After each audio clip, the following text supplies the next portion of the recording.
Marseille-Cassis, et parmi les coureurs, il y a ceux qui se lancent à l'assaut de la gineste en solo et puis ceux qui courent à plusieurs. Parmi les groupes, cette année, il y a la Caisse d'épargne qui va engager sur ce parcours mythique 200 collaborateurs qui viendront de toute la France. Reportage Jean-Louis Boudard et Alexandre Lépiné. C'est ici que commence l'aventure, en plein centre-ville de Marseille, au siège de la Caisse d'épargne. 200 collaborateurs de ce groupe bancaire seront sur la ligne de départ.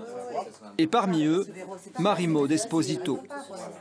Cette assistante de direction a déjà couru 15 fois Marseille-Cassis, mais elle s'est blessée au genou cette année et elle aborde l'épreuve avec un peu d'appréhension. La principale difficulté déjà, c'est le départ.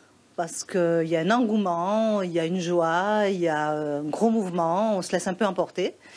Donc après, il faut savoir un petit peu se ressaisir, se remettre dans son rythme, et pas le rythme des autres, et affronter déjà les 10 km de montée de la gineste. Et cette fameuse montée de la gineste fait parfois peur à certains. Sophie, elle, court également, mais ne se sent pas encore prête, même si l'engouement est bien là. Oui, beaucoup, Aline le fait, Marie-Maude le fait, enfin... Il y a quand même, puis il y a 200 collaborateurs quand même qui courent, donc ouais, ça donne envie de faire partie de cette team CEPAC. L'année prochaine ? J'espère. Mouiller tous le même maillot, quel que soit le statut de chacun. C'est magnifique. La course à pied est un excellent vecteur de cohésion au sein d'une entreprise. Ici, Marseille-Cassis apporte énergie, émulation et motivation, et cela bien avant le jour du départ.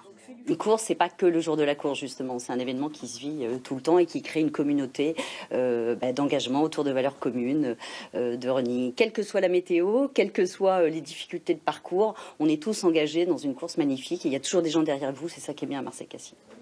Après leur journée de travail et 2 fois par semaine, c'est ici, au rez-de-chaussée de l'agence Estrangin, que les salariés engagés dans la course se retrouvent pour chausser leurs baskets.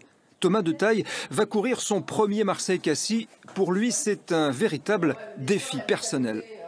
Tout le monde en parle, tout le monde dit que c'est dur.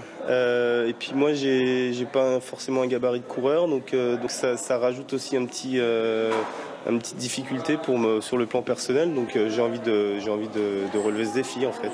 La pression monte un petit peu ? Ouais, un peu, ouais. Ouais, un peu. Pour préparer Marseille-Cassis, on peut bien sûr s'entraîner seul. Mais le groupe apporte la stimulation nécessaire pour dépasser ses limites, pour sortir de sa zone de confort habituelle. Et courir ensemble, sous la pluie par exemple, donne un sentiment très fort, celui d'appartenir à un collectif, un groupe sur lequel on pourra compter le jour J. Oui, ne manquez pas l'émission spéciale, un dimanche matin sur France 3. C'est la fin de cette édition, je vous retrouve ce soir.